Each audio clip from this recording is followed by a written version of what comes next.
What's up, friends? Thanks for tuning into this story. If this is your first time here, consider subscribing. It really helps me keep these stories coming. While you're here, drop a comment and let me know where you're listening from. The trees are too quiet. No wind, no birds. Just the crunch of my boots on the damp earth.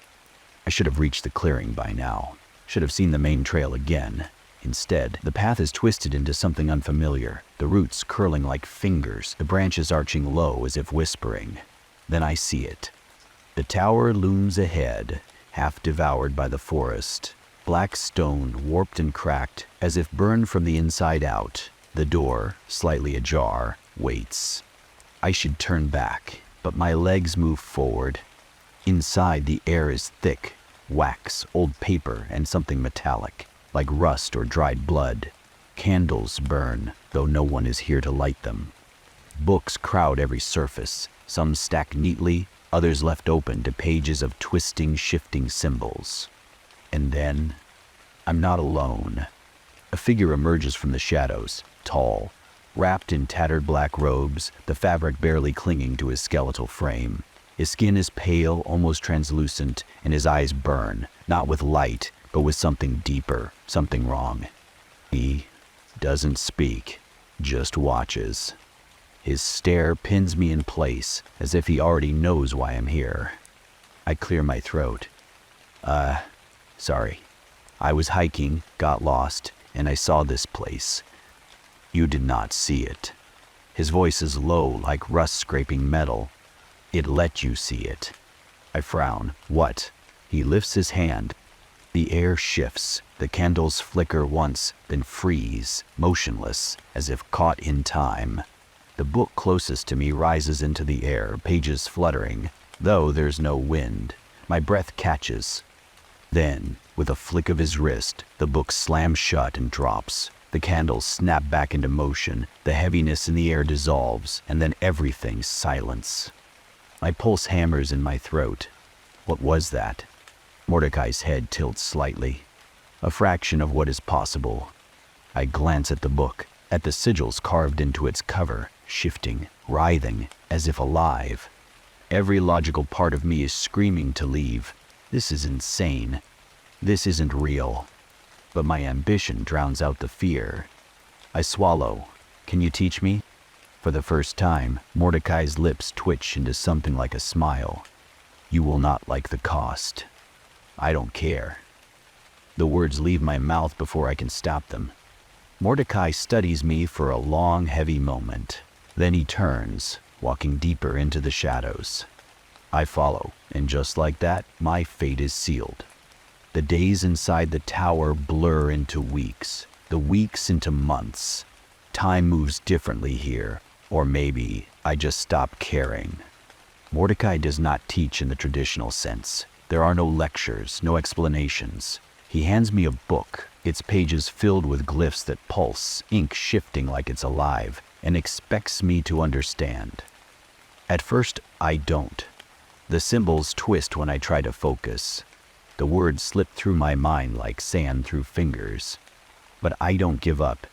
I spend hours tracing the sigils into the stone floor, whispering incantations, my voice raw from repetition. I learn to control my breath, my thoughts, my will, because in this craft, hesitation is weakness.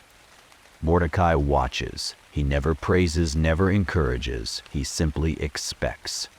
And when I finally get it right, when I snap my fingers and the candle's flame freezes in time, I hear him mutter, "Good." The first and only sign that I am worthy of continuing. One night, deep in winter, Mordecai leads me into the tower's lowest chamber, a place I have never seen before.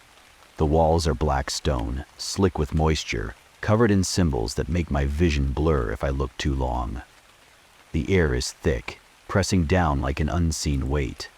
In the center of the room, he carves a circle into the stone, not just any circle, a binding sigil meant to contain something far worse than myself.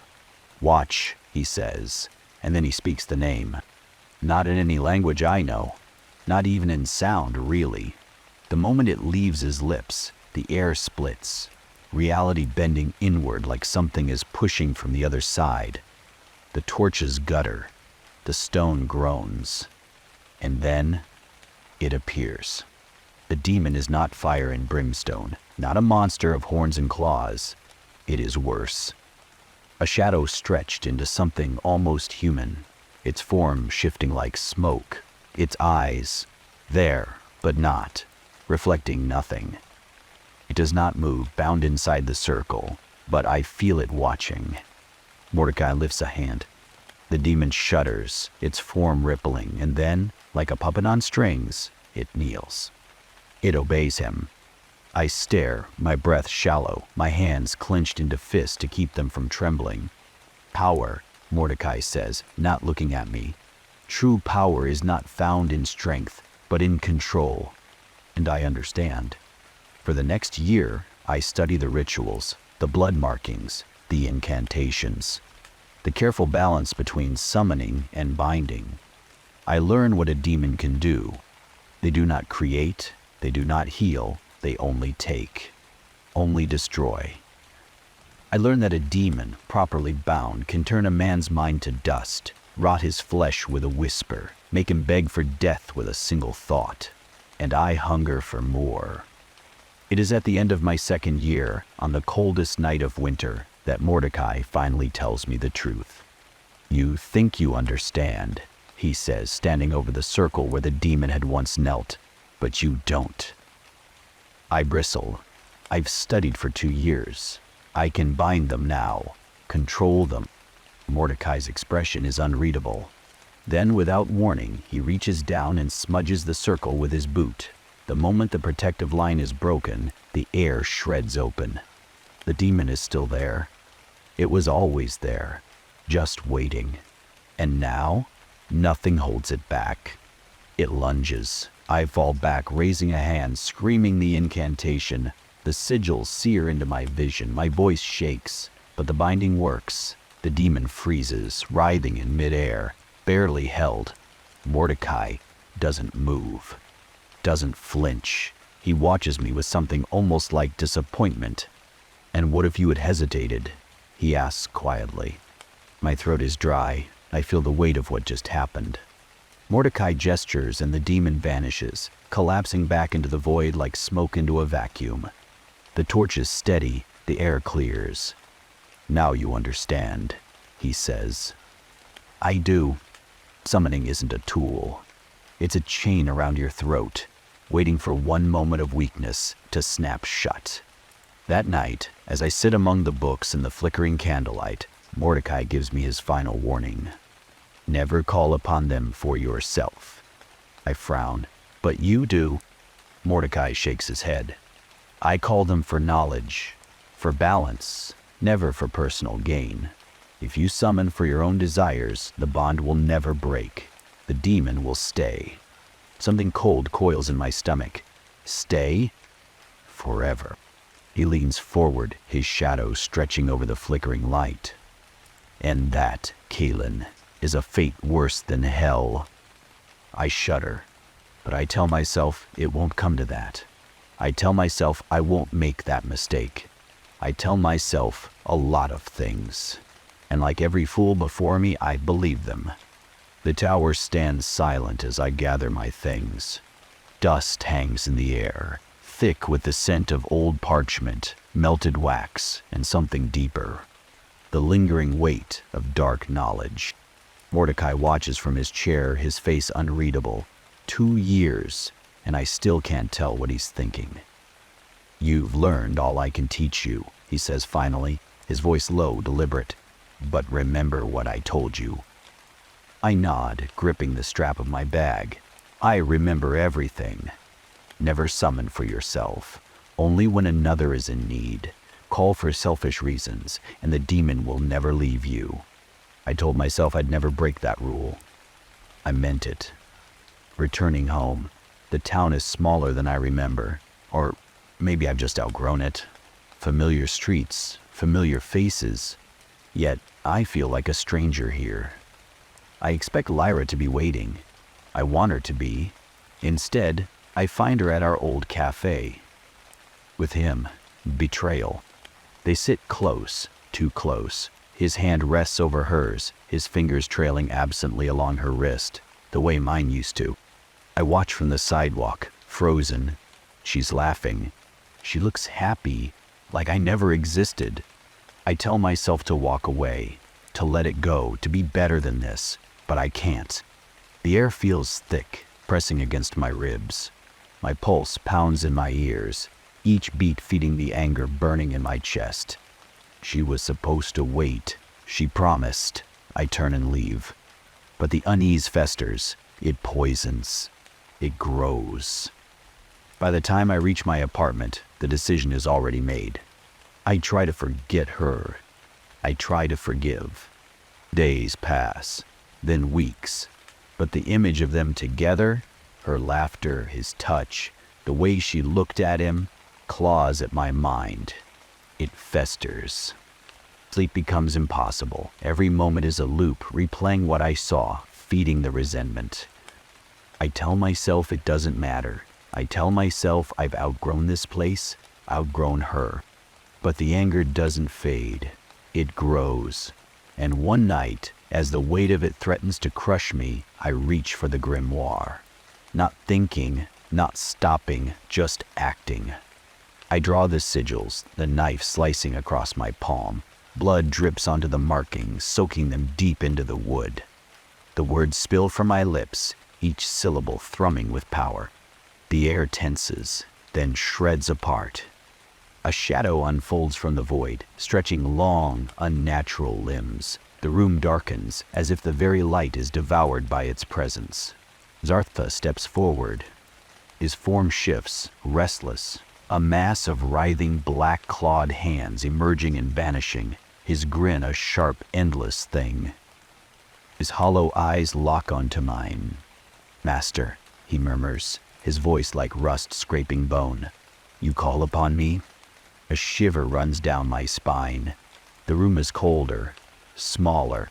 I feel the power pulsing in my veins, the raw energy of the ritual thrumming in my bones.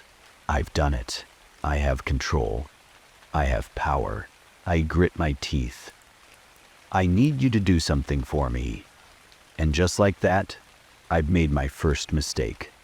Zarthus doesn't ask for details. He doesn't need them. The moment I speak his name, he understands. One moment, Lyra's new lover is walking home, his hands in his pockets, the streetlights humming above him. The next, he isn't. A shadow moves where no shadow should be. The man stiffens, sensing something behind him. Too late. Zarthus emerges from the dark, towering, shapeless, shifting. The air around him twists, warping the light. His elongated fingers stretch forward, then pierce. The man gasps, but no sound comes. Zarthus lifts him effortlessly, tendrils tightening, squeezing. The body convulses, then snaps. A sickening crunch. A final gurgling breath. Then silence. Zarthus lets the body drop like a discarded puppet. The shadows ripple around him, absorbing the blood before it touches the ground. No evidence, no trace. Just gone. I exhale slowly, my pulse racing. I expected to feel triumphant. Instead, something cold coils in my gut. Lyra will never look at him again, never touch him, never whisper to him the way she used to whisper to me. I should feel relief. Instead, I feel watched. Zarthus turns to me, his hollow gaze unreadable. "It is done, master." His voice slithers through the night, wrapping around me like a noose. I swallow hard, the thrill is already fading. A whisper lingers at the edge of my thoughts. What have I done? The taste of power is sharp. It lingers on my tongue. Familiar, intoxicating. The first mistake was small, a flicker of satisfaction at seeing him gone. The second is where I go too far. Lyra's face haunts me. I can't shake it. Her smile, the way she turned her back on me so easily. It should have been enough. The man gone, my revenge complete. But it isn't. I need to feel something else, something more. I look at the grimoire again. The pages call to me. I think, For a moment, I won't do it. I try to stop myself, but the words come anyway, slipping from my mouth before I can catch them. I need you to eliminate her. The room goes still. Zarthos's presence thickens the air, his form a shadow that shifts, restless. I can feel his eyes on me, his judgment, his understanding. The next day, the news hits. The headline flashes on the screen, a cold, clinical announcement. Local woman found dead, cause unknown. I don't need to read further to know. I feel it. It hits like a blow to the chest. The breath I was holding, the moment I thought I could exhale, is gone. I try to tell myself it's coincidence, that this is some twisted, random accident. But the pit in my stomach tells me differently. I close my eyes. I hear his voice in my head again. You called for this. Zarthos has been silent for days. He doesn't need to speak anymore. His presence lingers like an ever-present shadow, suffocating me without a single word. But now, his influence presses down on me. I can't escape it. She's gone, and I had a part in it. I should feel something more. Fear, regret, guilt. But all I feel is an unsettling, sickening calm. The rumors spread fast. People whisper behind closed doors, eyes darting to the shadows. The air here has changed, heavier, colder. Something feels wrong. I hear it in their voices, fear. They don't know what I've done, but they can feel it. The weight of the darkness. They avoid my gaze now. They cross the street when they see me coming. The town that once felt familiar now feels foreign, hostile. My wealth and influence grow faster than I ever imagined. Business deals that should take months are signed in days. Contracts that should be hard to seal are now signed in ink, effortlessly. Money flows in, power expands. Zarthos handles things in the background. A whispered word here, a subtle shift there. He's always watching, always waiting.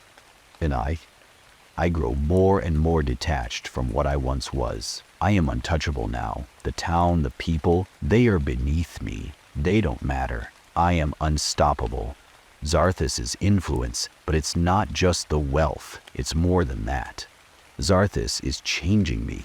At first, it's subtle, a passing thought, a fleeting desire, a strange satisfaction at the power I've gained. But it deepens. The darkness worms its way into me. I start to crave more, not just power, but fear. The tremors of unease become a hunger. The whispers behind my back, the way the people fear me, fuels it. I start to hear his voice in my mind. You could have more. You could take more. They would worship you, fear you. I try to push it away. I tell myself I'm in control, but I'm not. I can feel Zarthos slipping inside me, inch by inch. His whispers are becoming my thoughts, his desires becoming my own. And soon I realize I don't want to stop. What else can I take? What else can I destroy? Zarthos doesn't have to speak anymore. I know what he wants. The line between my own will and his is starting to blur, and the fear, the power, the need. It's all consuming. There's no turning back now. The days blur together now. Time doesn't feel like time anymore. It's just darkness, endless repetition, and the weight of Zarthos' presence pressing on every part of me. I can't remember the last time I slept properly, or even ate. I don't care about those things anymore. All I can focus on is the mirror, the twisted reflection of Zarthos grinning back at me, that hollow hunger in his eyes. I've lost control. I try to work, I try to do anything that might feel normal, but my mind is a mess. It's impossible to concentrate, impossible to focus. Every moment, every breath feels like I'm suffocating, as if I'm trapped in a nightmare I can't wake up from. I forget to eat. I forget to shower. I forget to do anything, because all I can think about is Zarthos, his voice, his laughter. It's all-consuming. I can't even look away from the mirror anymore. Every time I pass one, I catch a glimpse of him. His smile. It's not a smile, it's a reminder, a promise. He owns me. I want to scream, to shout for help, but I can't. My throat closes and the world narrows until all I see is that face in the reflection. I'm going mad. I used to think the demon was something I controlled, something I could wield for my desires, my revenge. But now, he's the one controlling me. I feel the madness gnawing at the edges of my sanity. My hands tremble as I try to remember what it felt like to be normal, to be human. I stagger through the days, my apartment a darkened tomb. I can't escape the echo of his voice. More.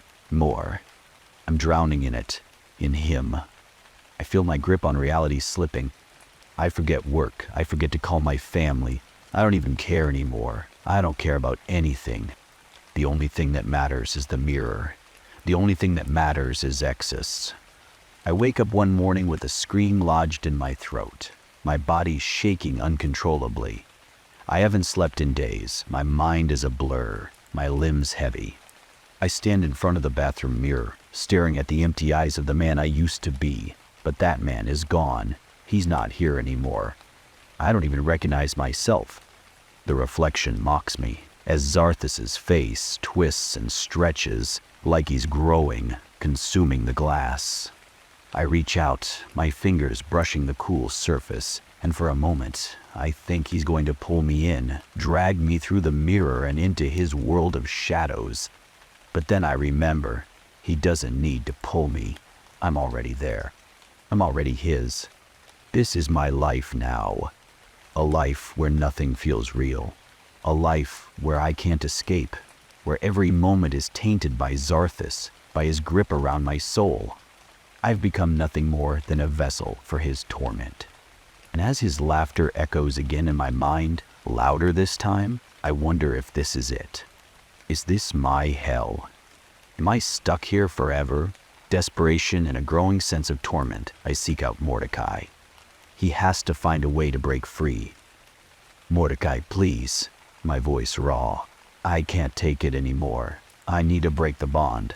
I need a way to get rid of him. Mordecai's face remains impassive, but his eyes darken with something like pity. He gestures to sit and then, with a heavy sigh, begins to speak. I've been where you are, Kaylin, he says quietly, almost as if he's been waiting for this moment. Once, I too was bound to Zarthus. I freezes, the words striking him like a blow. You? Mordecai nods, a bitter smile tugging at his lips. Yes, I was his slave. Just as you are now. I tried to break free, but there's no escaping him. The bond is forever once it's made. There's only one way out. My heart races. He can barely breathe, but he urges, "Tell me, I'll do anything." Mordecai leans forward, his expression grave. There is a way, but it requires a heavy sacrifice.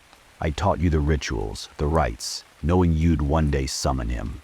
My hope was you'd find a means to liberate yourself, but now I see you need more than knowledge. You need a strategy. I listens intently as Mordecai unveils a chilling plan.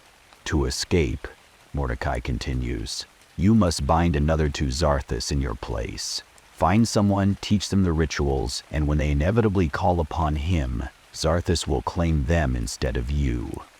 A shiver runs down my spine. You want me to condemn another soul to save my own? He nods. It's the only way. The cycle continues. It must. I stand abruptly, the chair scraping against the stone floor. My mind races. Heart thunders. Find someone. Teach them. Let Zarthus claim them. The thought sickens me. Mordecai's voice follows me as I turn to leave. Remember, Kaylin, every summoner before you has made this choice. His words echo in my mind, a haunting refrain. Mordecai, my voice trembles. If I end my life, will it free me from him? Will it end this nightmare? Mordecai's gaze is unwavering, his eyes reflecting a depth of understanding. Kaylin, he begins, his voice steady. You are bound to Zarthus. This bond transcends death. Ending your life will not free you. It will only bind you further. eternally. A chill runs through me. The weight of his words settles in my bones. Then what choice do I have? I whisper, my voice breaking.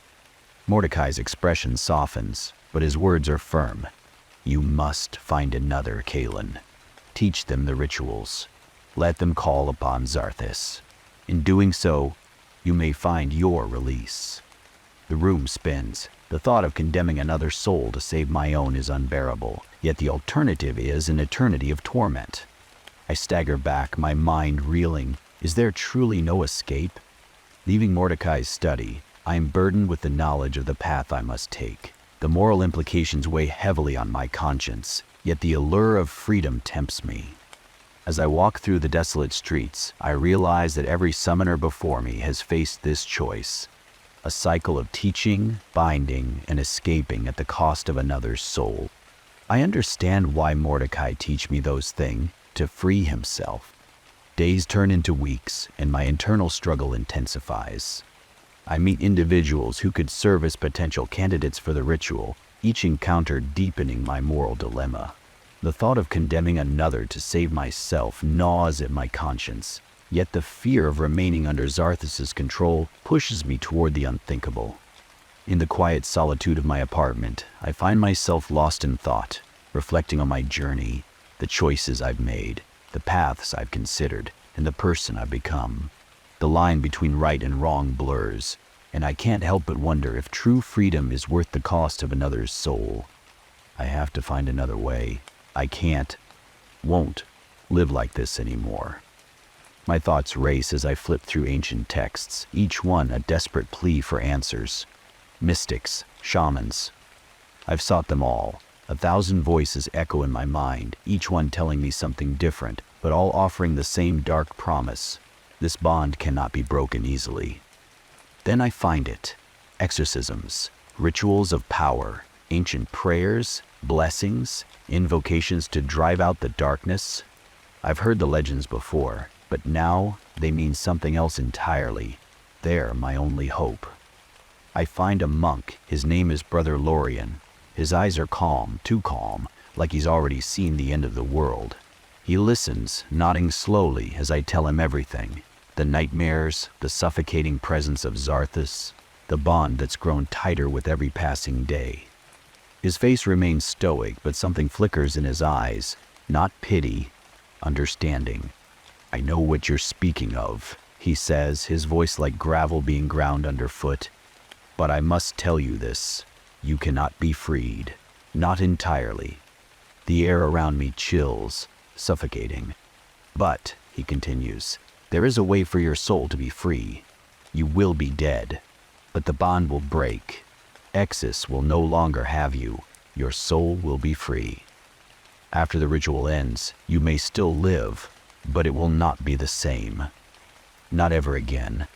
My mind spins. The choice, the consequences. It's too much. But it's my only choice. Then do it, I say. My voice shakes, but I can't stop it now. Do it. The ritual begins. I can feel it before it even starts. This heavy weight settling in the pit of my stomach. Brother Lorien chants, his voice low and rhythmic, like the drumming of some ancient god. I don't know how long we've been at it. Hours, maybe days. But it's endless. Each incantation, each prayer cutting deeper, closer to the edge. The air grows thick, thick like smoke, suffocating, and the room feels colder with every passing second. I've lost count of the days. Time blurs. 7? It's been 7 days. I can feel it, the shift in the air, the tension, the pull. Something is coming. Something I can't control. My body trembles, fighting against something that isn't there, yet it feels everywhere. Then it happens. A sudden violent tug, as if the earth beneath me has been ripped away. I feel my feet leave the ground, then my legs, then my body, until I am floating. No, I'm rising. The world drops away and the wind slashes at me, cold, biting, like it's made of knives. I scream, but my voice is lost in the howl of the storm I can't see. I am not in control anymore. My body moves as if it's being pulled by invisible strings, higher and higher. my feet kicking through empty space, my heart pounding so hard it feels like it's going to tear through my chest. The ground, the earth, the world, all of it fades below me. I can hear nothing but the rushing wind, louder now, deafening. The sky opens up like a vast gaping mouth, swallowing me whole. And then, I see it. Zarfas. His form is a blur in the distance, just a shadow, but I know him. His presence is suffocating, an endless black that stretches out, folding into itself, consuming everything it touches. He's watching me, waiting. The air grows thin, sharp, like I'm suffocating, but I can't scream. My chest burns as if my lungs are on fire. I try to claw at the sky, but my hands are frozen, locked in place. Every breath feels like it could be my last. And then, something sharp, cold presses against my chest, like the edge of a blade. I look down. It's Zarthus, not his body, his essence. It's piercing through me, tearing through the thin fabric of my soul, ripping it apart. I feel it. Every inch of me unraveling. Every last shred of my humanity being devoured by that shadow. I try to scream, but nothing comes out. I try to fight back, but I can't move. I'm weightless, empty, lost. And then, the silence. A silence so deep, it's like the world has stopped existing. Time has stopped. Everything has stopped. Except for Zarthus. He's still there. Always there. Watching, waiting. And I know, this is only the beginning. The pain hits before I can even process it. My body, my own body, turns against me. It starts slow, like a low hum at the edges of my skin. But then it spreads, faster, fiercer, and I feel it, the heat. It claws into me, into my very bones. My flesh begins to burn. No, it's worse than that. It's splitting. My skin cracks open like brittle bark, raw, bleeding and scalding. I scream. It's not a sound I recognize. It's a raw, guttural howl, a sound torn from the deepest part of my soul. My chest tightens, my throat rips as I try to force out a scream, but all that escapes is a desperate, hoarse cry. The skin on my arms peels away like paper. First the fingertips, then the palms, then... No, not my face. I feel it. All of it. The flesh pulls apart. The blood searing hot, sizzling as it leaks out of the cracks in my skin. I can smell it. My skin, burning. That sickeningly sweet stench of flesh on fire. I try to pull away, but I can't. I can't. My body is trapped in this nightmare, each second an eternity of agonizing heat. My fingers, my hands, are blistering, my nails melting into the bone. The agony is so unbearable, it twists my vision, warping the sky into a haze of red, a swirling, endless firestorm. I scream again, but it's a sound I can't even hear over the roaring, blistering heat, the crackling of my own body burning, falling apart. I feel my muscles tear, my bones break, my soul shuddering with each unbearable moment. I don't know how much longer I can stand this. I don't know how much more of me is left. All I know is that I am splitting open, like a flame devouring everything that was once human. I want to die. No, I need to die. I can't take this anymore, but I don't die. The burning doesn't stop, and through the fire, through the hellish inferno tearing me apart, I see him again, Zarthus. His eyes gleam, cold, unfeeling.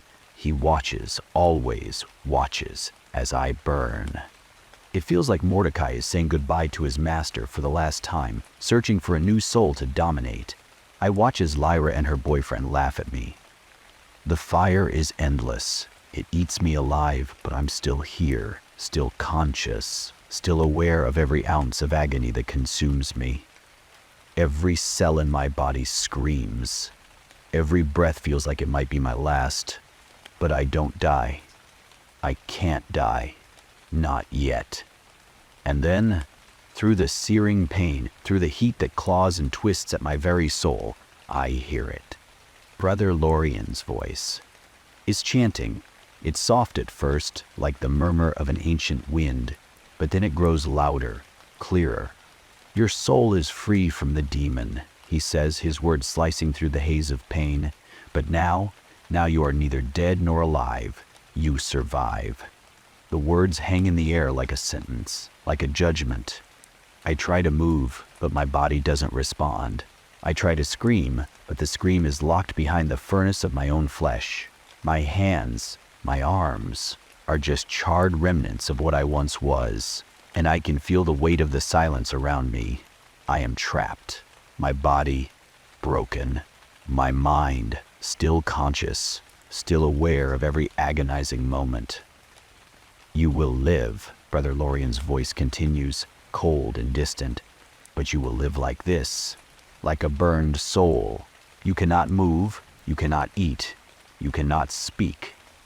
I try to think, try to fight, but my mind is clouded by the fire, by the burning, by the overwhelming sensation of being nothing more than a broken shell of who I was. This is your destiny, he says, the finality in his voice cutting deeper than any blade could. Hope God blesses you, for there is no mercy here. And then, silence.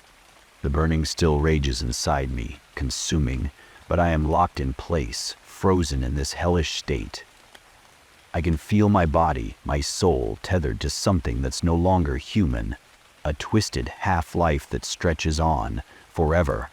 There's nothing left, just pain, just endlessness. And in the quiet that follows, I know the truth. There is no escape. There is no redemption.